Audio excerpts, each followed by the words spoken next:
এখানে প্রতিনিয়ত দুর্ঘটনা হচ্ছে সে বাউন্ডারি করাতে, ঠিক আছে। তো উত্তর দিক যে জায়গা, এই জায়গা এখানে সবটাই জমি ছিল আমাদের মানবতার কল্যাণে।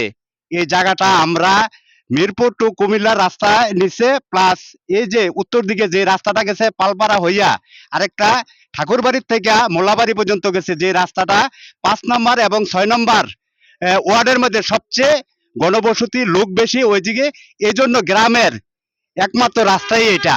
কিছুদিন আগে তারা নিউজ করছে আমরা এখানে জলাবদ্ধতা সৃষ্টি করেছি। এখানে জলাবদ্ধতা সৃষ্টি করার কোনো এখানে ক্ষেত নাই, কোনো কিছুই নাই।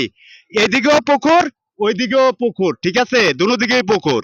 তো আমরা আমরার জায়গাতে সরকারি জায়গা যদি হয় সরকার নিবে, এনে গাছ টাছ লাগানো আছে, সেই গাছ কাইটা সে দোকানের পজিশন নিতে, এনে 10টা 15টা দোকান হবে, 4-5 লাখ টাকা কইরা সে পজিশন নিয়ে সেরা সে এখন টাকা দেখতেছে, ঠিক আছে। আমার কথা হয়েছে 10 হাত যদি দেওয়া লাগে আমি দিতে পারবো উত্তর পাশে, সে আধার দেওয়ার মতন তার ক্ষমতা নাই, কিন্তু সে পাকা রাস্তার মধ্যে সে বাউন্ডারিটা করছে। আমি নির্বাহী প্রকৌশলী সড়ক ও জনপথ বিভাগে দরখাস্ত করছি, সেনা ক্যাম্পে দরখাস্ত করছি, টিউনো বরাবর দরখাস্ত করছি, ঠিক আছে। এটা যেন নির্বাহী প্রকৌশলী দেখে, এবং এই জন্য সেটা আমার মূল উদ্দেশ্য। এখানে প্রতিনিয়ত অ্যাক্সিডেন্ট হইতেছে।